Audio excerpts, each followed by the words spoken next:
Welcome back to my channel. I am the Loud Little Ducky. Today in Owens v. Echard, we have Echard's reply to motion in limine. And Woodnick has got some bite to him. And we've got our Laura Owens doing little arts and crafts with all the best in her mind. But let's see what Woodnick has to say. So we have May 7th, 2024, response/objection to petitioner's motion in limine assigned to the Honorable Judge Matta in Owens v. Echard. Woodnick states, Defendant/respondent Clayton Echard, by and through counsel undersigned, hereby files his response and objects to plaintiff/petitioner Owens' motion in limine, filed April 30th, 2024. Laura has already filed the following upon information and belief to hinder or otherwise prevent a fair, equitable, and transparent resolution on the merits of this case. Motion to dismiss, denied. Motion to quash deposition of petitioner, denied. Motion for confidentiality and preliminary protective order, denied. Motion for extension of time to respond to respondent's motion to compel, denied. And motion for lunch, denied. Sit down. She now seeks to preclude the testimony of 3 prior victims/witnesses she testified about at her deposition, 1 of whom she requested this court to take judicial notice about, and 2 of whom she has suggested have somehow tampered with her records relevant to her fraud on this court spanning 8 years. Rule 404B does not prohibit testimony about Owens-related pregnancy schemes. Instead, the rule expressly permits the anticipated testimony to show proof of motive, opportunity, intent, preparation, plan, knowledge, or absence of mistake or accident. I like how he used Dushkanu's own words against him. Rule 404B2. As and for his response/objection, Clayton states as follows. 1. Rule 404B2 expressly permits the testimony of 3 prior victims/witnesses. Contrary to Laura's assertion, evidence of other wrongdoings is expressly permitted for specific circumstances under Rule 404B2, and every permitted reason for the testimony applies here. See footnote 1. Suggesting this case has any analog to the Harvey Weinstein trial in New York is yet another folly and overt attempt to distract from Laura's egregious conduct and behavior in the instant case. This was a criminal sexual assault jury trial in another state. This is Arizona Title 25 paternity matter with different rules, and where there is no risk of confusing the jury because the court serves as the trier of fact. So, I have said this, that I think a lot of the arguments that Gingras has been making doesn't make sense, like the whole prejudicial, overprobative and stuff like that, and cumulative and everything, because it's going to be a bench trial. It's going to be a judge. So they know what credence to give everything. They know how to weigh it.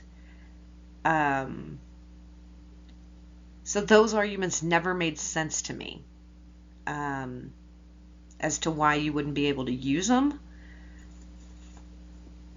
So I have been saying that part for a while. But I also did say, what other argument did Gingras have than to say, they shouldn't be allowed to testify and da-da-da. That was a valid argument to try. Like, He can say he is zealously advocating, and so I can give him that. But his arguments didn't make much sense because Owens and him are treating this like there's a jury, and there's not. So, yeah. All right. To be clear, Rule 404 only prohibits evidence of other acts being used to prove the character of a person to show action in conformity therewith. Clayton will produce copious direct evidence of Laura's actions, statements, etc., and does not need to fill some factual void with propensity evidence. The testimony of the witnesses Laura seeks to exclude will show motive, opportunity, intent, preparation, plan, knowledge, and absence of mistake. It will also be used to rebut anticipated testimony from Laura herself about her. Yeah, that's what I was thinking too. If it's brought up at trial, you doctored these documents, right? You're the one who did this. No, I've never done that. Or I only did this. I wouldn't mess with that.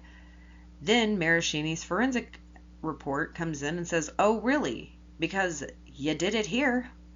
And you said these weren't your records, right? So those can be used for that. And from my understanding, rebuttal witnesses you don't actually have to let anybody know about. You don't have to let the opposing side know about. I could be wrong. Truthfulness and credibility as contemplated in Rule 608B1 and B2, i.e., if Laura testifies that she sincerely believes she was pregnant by Clayton and feigns ignorance about the numerous problems with the curated information she gave to her expert about her alleged pregnancy, the testimony of these witnesses will be entirely admissible and extremely probative. Each witness listed, like Clayton, is anticipated to testify to their experiences of what they believe to be fabricated pregnancy claims from Owens that arose from her effort to coerce them to commit to a relationship with her. They are anticipated to testify about her alleged motivation, which includes her alleged preparation and knowledge of fake medical records and repeated threats of self-harm if these men did not agree to stay with her if she aborted or miscarried these alleged fetuses. With Clayton, these harassing behaviors were already previewed before Judge G, who issued and affirmed an injunction against harassment against Owens following over 500 texts and emails that served no legitimate purpose. With witness Greg Gillespie, the court already took judicial notice, per Laura's request, of the lawsuit Laura filed against him, alleging he got her pregnant with twins, which she now denies. And then, when it was clear he was not interested in her, she got an order of protection against him and later sued him civilly. With the other two witnesses, they are expected to testify to their belief that they had similar relationship demands with alleged pregnancy claims, that Laura similarly feigned miscarriages and abortions, and that Laura fabricated medical evidence to support her pregnant ruse out of California. So she's done this in 2 different states now. Not just one. It should be happening in any states. If this entire case seems extraordinary to the court, it is. That is the exact reason why these witnesses need to testify and can do so consistent with 404B2. This is not about improper character evidence. It's about showing Owens had a motive, intent, knowledge, etc., necessary to fabricate pregnancies as expressly allowed by our rules of evidence. The reasons for the witness testimony include Laura's motive, with the witness was to create pregnancy narratives and later terminations, abortions, miscarriages, cancers, oophorectomies, in effort to secure relationships after being rejected. Yep, she did those things. Laura has the opportunity and intent to fabricate medical evidence to support her fictitious pregnancy and later pregnancy termination. In this case, she has admitted to tampering with an exhibit already used in court proceedings but the anticipated testimony will show this is not the first record she has tampered with. Laura prepares and plans to effectuate her pregnancy narrative, including notifying her victims days after sexual encounter. Footnote 2. Even here, where Clayton maintains there was not intercourse. To plant that seed that she may be pregnant by allegedly creating medical records and photos to support her story, with the plan and preparation also including pirating sonograms and correspondence from providers and reusing the twins' allegory, which appears to have originated with witnesses Maraschini. Laura has knowledge that she was and is not pregnant, as her fabrication of records would not be necessary if she had actual medical documentation. She only provides, let's see what else he has to say, 'cause she is a liar. She only has positive HCG tests. Footnote 3. Note, HCG tests are not proof of pregnancy. As will be explored at trial, a pregnancy must be verified by an ultrasound or a baby popping out. We'll add that in there. He didn't say that, but he should have. Which Laura does not have, because the one ultrasound she will admit to was falsely, per Laura's deposition, attributed to Smile, and it has been confirmed to not have originated in any of the Planned Parenthoods Laura has claimed she went to. Laura also has knowledge that the medical records she submits in the court proceeding and provides to her victims are not authentic. Notably, Clayton would never have known the ultrasound Laura sent to him was modified if Laura had not been ordered to attend her deposition or cooperate with a HIPAA release. This is why she put that off for so long. She didn't want any of that to come out. Her lies have caught up with her, and she's not had to do that in any of the other cases. That's why she got away with it. Because if Maraschini or Greg Gillespie, or maybe even Mulvey, would have made her sign HIPAA releases, she wouldn't have gotten away with it then. That's not their fault. She is a predator. Plain and simple. She preys on men for relationships. She's a huge perpetrator as well.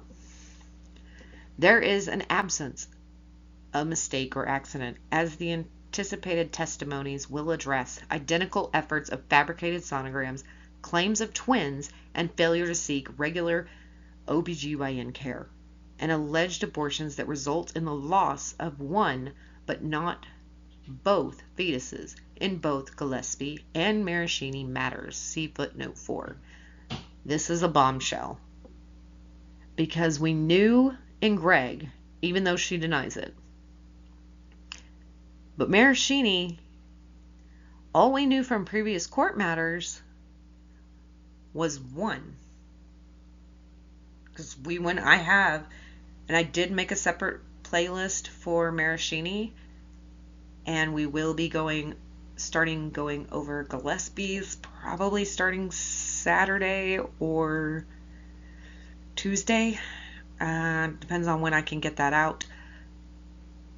But we will be going over his complete timeline as well, so that all of these men have their stories told. But let's see what this footnote 4 says. The absence of mistake is also with prior actions and exemplified in Laura's testimony. She was actively being seen by Drs. Higley and McCool for high-risk twin pregnancy, who have since confirmed she was never seen by them for pregnancy. It also shows in what now appears to be a story that she miscarried. Again, Echard denies that they ever had sex on July 23, 2023, but somehow her stomach was growing throughout the court hearing in October and November, when she testified to being 24 weeks along before Judge G and Judge Duty. Number 2. The disclosure of 3 prior witnesses and their expected testimony was provided under Rule 49I. First, the deadline for disclosure and discovery in this case is 30 days before trial. That date is May 10, 2024. And when y'all see this video, it will be today. So this day on the Friday will be the deadline. I assume 5 o'clock. That has yet to pass, but it will be tomorrow or today when you see this. In any event, the identities and contact information for the 3 prior victims was provided to Laura on March 29, 2024. See footnote 5. See respondent's second supplemental disclosure statement. So I guess he did put it in there. Therefore, any claims of untimeliness is confounding. I still don't feel like Gingras has read through every single piece in this case. I don't know what he's been doing. I mean, trying to keep up with everything and spin stories. But maybe you should know what's going on before you start spinning things that can be debunked by us non-lawyers that don't know anything. Second, Rule 49I was complied with. Rule 49I requires each party to disclose the names, address, and telephone numbers of any witnesses whom the disclosing party expects to call at trial, along with the statement fairly describing the substance of each witness's expected testimony. All of this was timely provided to Laura as early as the second supplemental disclosure statement provided March 29th, 2024. So this is right when Gingras got on, so it was probably sent to Corey Keith, and so it should have come in right around that time that he got on this case, but there's been a lot of stuff to keep up with. As conceded in Laura's motion to eliminate, statements describing the substance of each witness' expected testimony have been provided. Laura's claims that she is so in the dark about what her prior victims will testify about that there is a risk of a trial by ambush is paradoxical. Right? Because she knows exactly what they're going to say. They're going to call her out for what she's done. And she knows exactly what she's done. So it is not a surprise to her that these men are going to confront her because she has controlled their lives for long enough. And enough is enough, and it is over for Owens. She's done. They are each claiming to be victimized by her fake pregnancy con. Moreover, Laura has had 4 legal conflicts with her prior victims, which all involved pregnancy claims. She has had approximately 13 attorneys involved in her cases in Arizona and unknown number from California. She has published Medium articles, sent medical evidence to journalists, and even had a TED Talk about one of the men. She continues to, through her attorneys, tweet and engage in a dialogue with the public commentators, which include her counsel, bizarrely publishing the entire 2018 deposition of witness Michael Maraschini. Her lawyer tweeted and blogged about an unredacted deposition transcript from a California case. Footnote 6. C. Laura's granted request for judicial notice of Greg Gillespie's case, where Laura alleged that she was pregnant with Greg's twins, which she now denies, days after intercourse, that he had coerced her into having an abortion, and that she had taken the abortion pills incorrectly several times. How hard is it to follow instructions? Like, it tells you, take the meds here. But also, I don't know where she went to get these abortion pills. That's something that I will figure out and see when we go through Greg's case. Because remember, Planned Parenthood wouldn't let her leave the facility with them. And she's clearly not talking about Plan B, I don't think. It could be, but I mean, Plan B is pretty simple from what I've seen. Don't have personal knowledge, but from what I've seen and heard, it is real easy to figure out how to do that.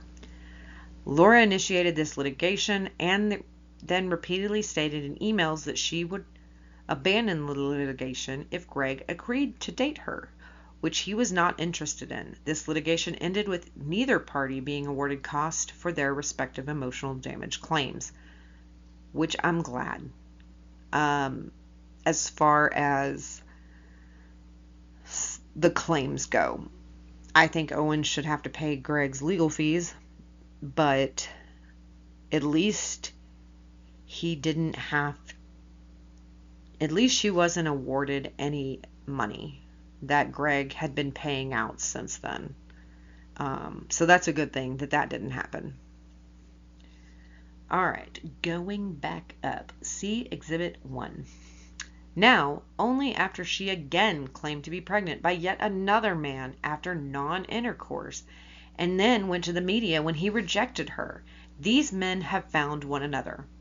Each of their testimonies are independently relevant for non-propensity purposes and admissible under Rule 404b2, specifically and despite it not yet being May 10th, 2024. But it is today. But when this was wrote, it wasn't. Mr. Maraschini's testimony is important to show her motive, intent, plan, preparation, knowledge, and absence of mistake. There was extensive litigation in San Francisco regarding these parties. Owens claimed to Maraschini that she was pregnant with his twins, that she miscarried, that she needed to take abortion pills, have a D&C because she had a severe allergic reaction to the abortion drug. So if she had a severe allergic reaction to the abortion drug, why would she go to Clayton and tell him, I tried to get the pills from Planned Parenthood, but they wouldn't let me leave the clinic with them. I had to take them there. Why are you seeking something that you had an allergic reaction to, a severe allergic reaction to? You wouldn't.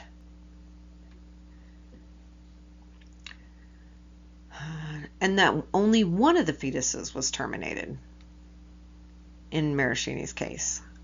Laura also allegedly told him she had ovarian cancer and that she had to have an ovary removed. Fabricated medical records to support this. Claimed that she might have cervical cancer and that she might have Asherman's syndrome and Crohn's disease. One of my aunts has Crohn's disease. That's not fun. We're sadly a family on my dad's side of autoimmune disorders. Let me see what Asherman's syndrome is. Laura, after realizing that Maraschini provided relevant information in the instant litigation, has since claimed that the medical records Maraschini provided disclosed to Laura were fabricated. Ostensibly, Maraschini was distressed by Laura via counsel, posting the 2018 deposition and blogging about him being a liar and 100% false. I made a song about it. I will post that song later. Which led him to surrender his laptop to a San Francisco-based computer forensic expert, John Berryhill, Berryhill Computer Forensics. I put the video out about that already, so you can go and watch that if you want to. Exhibit 2. Mr. Berryhill analyzed thousands of pages of text messages and medical records communicated between Laura and Mr. Maraschini and determined all text messages / medical records from Laura's phone number came from Laura. Meaning, Laura appears to be continuing to commit perjury by filing affidavits that disclaim texts and medical records that she sent. It is no wonder she does not want Maraschini addressing her intent, motive, knowledge, absence of mistake, and preparation, despite his testimony being admissible under the rules. Alright, so Asherman's occurs when scar tissue adhesions forms inside the uterus and or cervix.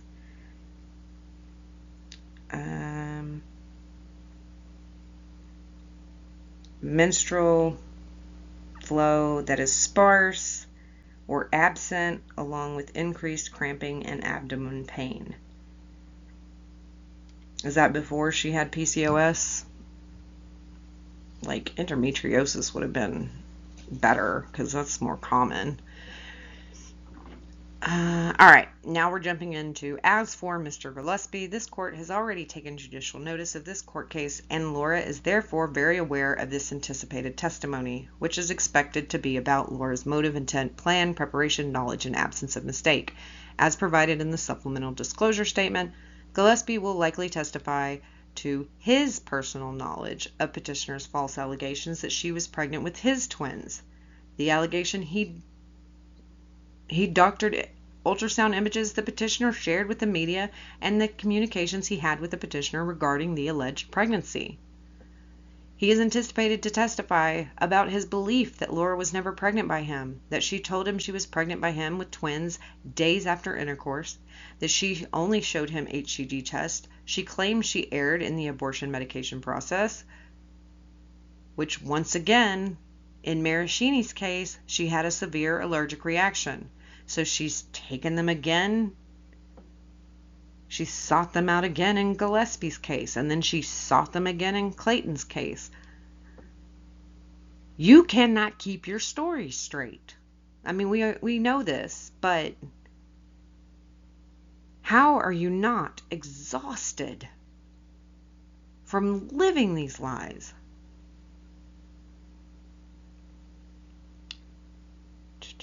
Loss, resulting in the loss of one of the twin fetuses, and that Laura sent him fabricated sonograms. At least one of these sonograms, there were 2 to 3 in Gillespie's case, appears to have been taken directly from a blog of a woman who was actually pregnant twins, and tragically lost one to vanishing twin syndrome. And it sucks that this happened in the Gillespie case, and that her douche canoe attorney brought it into Clayton's case to put this woman through more shit. The fact that Gingras, when he found out about vanishing twin syndrome, because Owens was probably like, oh, I heard about this thing. You think that might have been what happened? Or do you think we can say that this is what had happened? And she gave him the link to this woman's story after she stole it. She is despicable and the scum of the earth. Lock her up. There's a footnote that goes with this. Witness, as disclosed, indicated that one of the Owens sonograms was from her lost pregnancy as reported, and the image copied from a medical journal article and a blog about vanishing twin syndrome. Mr. M.M., which is footnote 8, this witness name is not being used in public filings, as he, upon information and belief, is unhappy with the publicity Laura and her counsel have stirred up, which include him being publicly doxxed by Laura through counsel over Twitter and his blog. There's 2 MMs in this case. Mr. MM here is the one from 2014. We thought Maraschini was the first one. Nope. This thing, Clayton was doing it to clear his name. But by Clayton being brave and standing up to this woman, saying, I know what happened and this didn't happen, and I am not going to allow you to smear my name with lies. He has helped at least 4 to 5 other men who hopefully get their names cleared. All because one person said, I'm not taking this. And we discovered all of this. We've uncovered 10 years of stuff that this woman has done.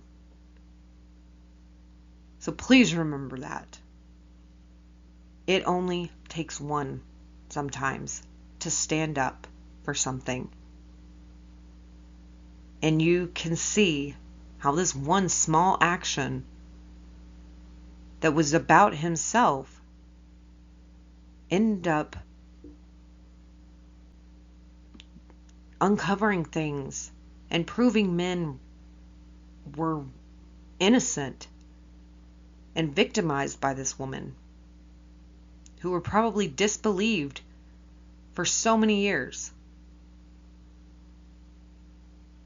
If you see something, you know something, stand up and say something. Don't take it laying down, because you don't know whose life you might change. Let's finish up this thing. Is also expected to testify about Laura's motive, intent, plan, preparation, knowledge, and absence of mistake based on his personal knowledge and experiences of Laura claiming to be pregnant by him. Per Clayton's supplemental disclosure, he is expected to testify about his prior interactions with petitioner, including his personal knowledge about her alleged fabricated pregnancies back in 2014 in San Francisco. This is consistent with proof of motive, opportunity, intent, preparation, plan, knowledge, or absence of mistake or something. I'm so good. Absence of mistake or accident. Notably, the existence of MM only came to light after Laura testified about him during her deposition. She's the one who blurted out about her first victim that we know. 3. Oral argument is an unnecessary delay tactic. This is a bench trial, and all proffered testimony is admissible under Rule 404b(2) for non-propensity purposes. Of course, for counsel, the larger issue will be time management at trial, but the testimony regarding proof of motive, opportunity, intent, preparation, plan, knowledge, or absence, mistake, or accident should only take a handful of minutes per witness, and the tangible evidence to support their testimonies will be available for the court's review. In any event, Laura, via her counsel's blog, has already determined that if the court finds in Clayton's favor, it will be a mistake, as there is not any chance in hell the judge will say Laura had no reason to think that she was pregnant when this case was filed. See footnote 9. Laura appears to be convinced that the standard is whether Laura reasonably believed she was pregnant by Clayton when she filed the petition in August. This statement standing alone supports the evidence Laura seeks to preclude, because the evidence will directly impeach the proffer reasonableness and sincerity of her beliefs with substantial proof of knowledge and lack of mistake. See Exhibit 3, page 33 through 37, Laura's counsel's public comment on April 30th, 2024. Footnote 10. Laura's counsel stating, in a response to Paul, "It is always possible the judge could still rule in Clayton's favor. I don't see any basis for this, but judges are human beings, and sometimes they make mistakes. I see no way the judge could sanction Laura for filing this case in bad faith, and I see no way she could be scrutinized or sanctioned for failing to withdraw the case sooner." Notably, this is after counsel received the records from Planned Parenthood that showed Laura had not been seen there on any date for any ultrasound pertaining to the alleged pregnancy, contrary to Laura's testimony in court proceedings, depositions, and statements in her affidavit for her medical expert. There is no cause under Rule 404 to preclude these 3 witnesses' testimony or otherwise engage in the process designed to further delay the trial. Wherefore, Clayton respectfully requests the court A. Deny Laura's motion in limine, B. Order such further relief as the court deems just. Respectfully submitted, May 7th, 2024, and it is signed by Woodnick and sent to the proper people. Yeah. But it's always somebody else's fault, according to Douche Canoe, because he's perfect. So it has to be somebody else making mistakes, because he never makes mistakes. All right, we have the verification, foregoing response objection, contents thereof, true and correct, according to the best of knowledge, belief.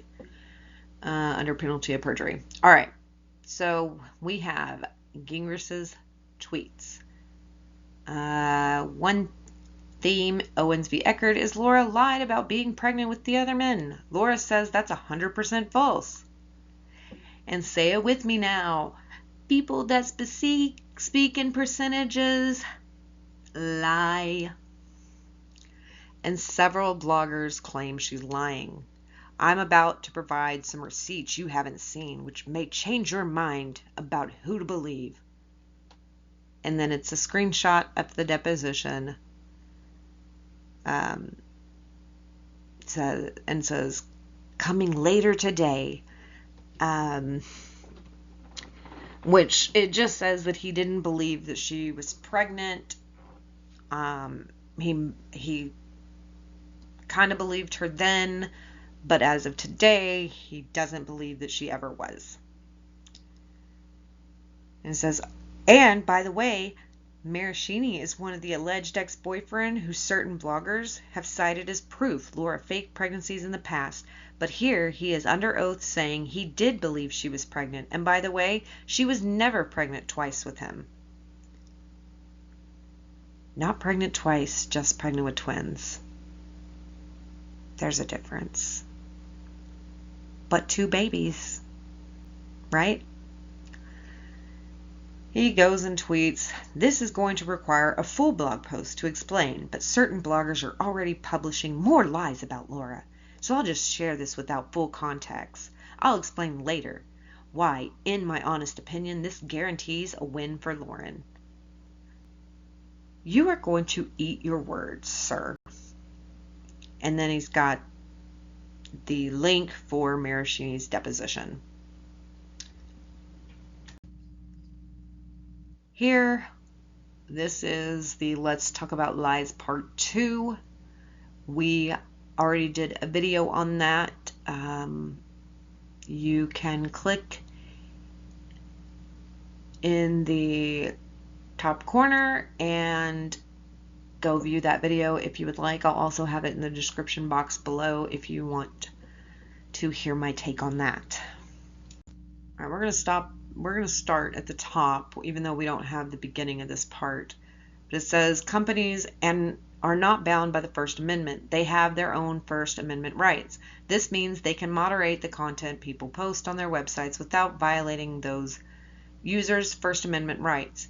It also means that the government cannot tell social media sites how to moderate content. With that being said, no one is posting false information, Gingrich. The journalists and the other professional forums have put in the work and time to narrow down every lie your client has made by her statement. Photoshop documents and lies on top of lies to show that you and your client are liars. And then we have a lying liar. And this is a comment. These are all comments from this part 2 video. Love how she hasn't answered to any of the comments proving she is lying. Another, Lonnie says, name one false information that has been spread that you choose to follow. I will start. Simply, you are going after Megan Fox, Legal Vices, or Mike Gravelin. Don't forget about that umbrella guy, Tug. Will you go after an actual attorney, a real journalist, or just random online followers who have an opinion? I only say this because Gravelin, which is Law Talk with Mike, he's got pretty funny court stuff. You should go watch him. Laughed your client offline like an insect. Flick to the side. Show some balls and go after them all. Gravelin made your client look so dumb it changed this case. Are you afraid to face off with him?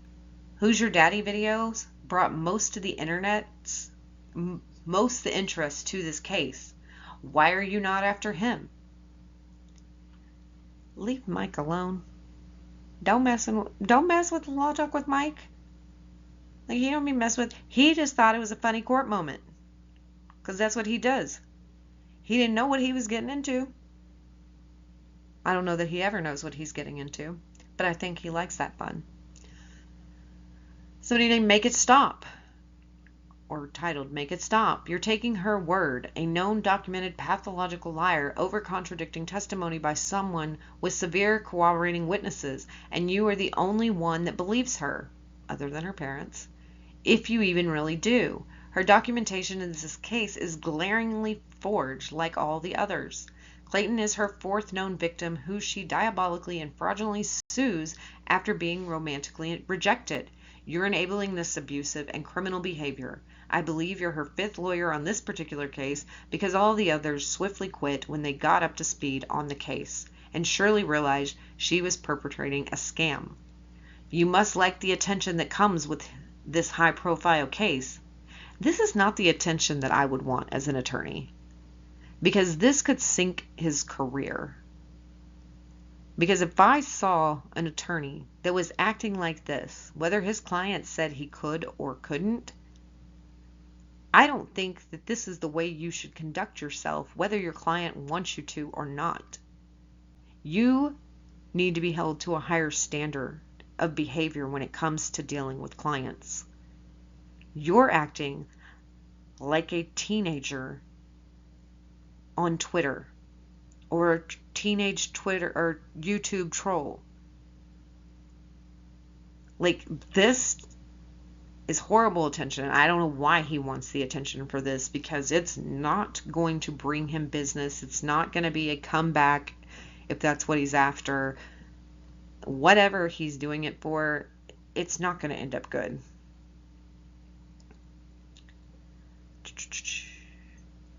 You must like the attention that comes with this high-profile case and have no scruples as to whether or not it's ethical to continue to empower a sadistic male factor, destroying those that spurned her attention. The moral choice would be to withdraw like all the others before you and counsel her to seek additional psychiatric treatment. Trisha D. Dude, the fat lady has sung. I like that. You are not helping Laura in any way, shape, or form by pretending an attorney is where her money is best spent at this late stage in the game. It's very sad to me that you continued to gaslight everyone into believing you. Believe the inconsistencies after years and years of the same behavior. This is the very definition of insanity. Continuing the same behavior and over and over and expecting different outcomes. I'll give you the benefit of the doubt for argument's sakes today and pretend that everything you presented is true, and in both cases, true or false, common sense needs to enter this scenario, and understand she needs a mental health provider, not an attorney. This becoming too uncomfortable for me as a bystander watching this 10-car pile up in real time. It's wrong, and it's very sad watching you take advantage of this case. At this juncture, you're looking worse than your client. I agree, to an extent. At least Owens is hushed her lips for now. Stop, get her some help, some real help. Then you'll be the hero this case deserves. I fear if everyone continues to perpetuate this behavior, good or bad, we will all be witnessing a tragedy we all have to live with. This is not okay. Do the right thing and get real help before you're the cause of a bigger tragedy than pregnancies, abortions, and breakups. I will pray for your client, you, and all the victims in this case. Very nice there, Trisha. Nunya says, your threats of defamation are lame at best. Your client is a pathological liar who will soon be held accountable for altering medical documents and theft of an ultrasound pictures from a grieving mother's blog. What a disgusting human, both of you.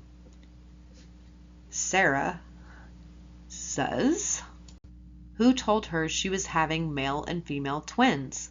Which provider at which appointment? And once again, as long as we're talking lies, why did she lie about having ovarian cancer and an oophorectomy? That's what I like to know. Where is the documentation of the person who told her she was having a boy and a girl and gave her the baby boy's profile? They didn't. It's more people she stole from.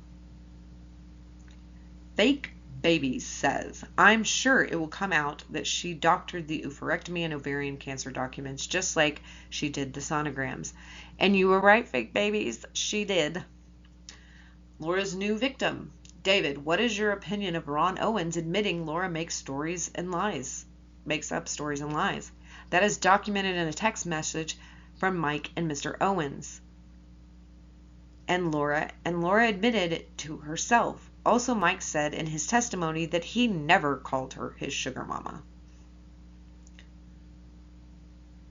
I don't really care about the he said, she said, because there's no proof whether Mike did or didn't do that. But there is physical proof that Owen's dad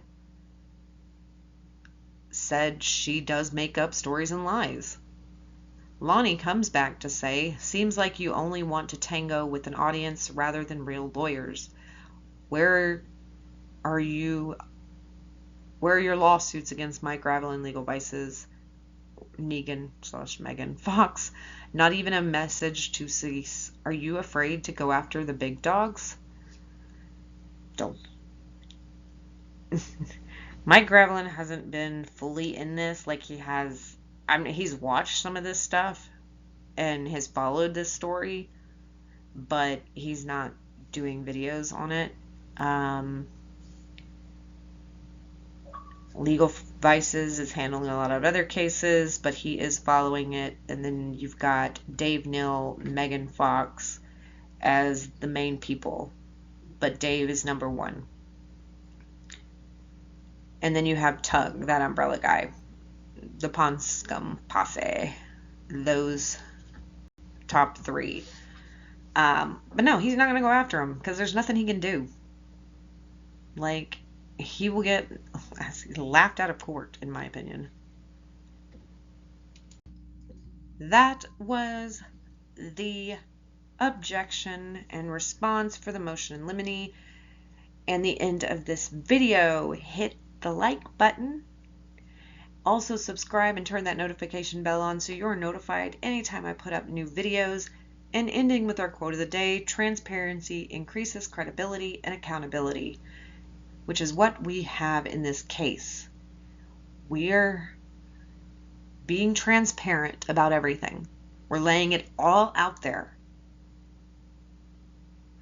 which increases Clayton, Maraschini, Gillespie's, and the other victims' credibility. And they take accountability for them seeking. They originally were in relationships or doing things with Owens. They take accountability for those things. And maybe putting up with her longer than she should have, or saying mean things that they probably shouldn't have. They've taken accountability. They've owned up to that.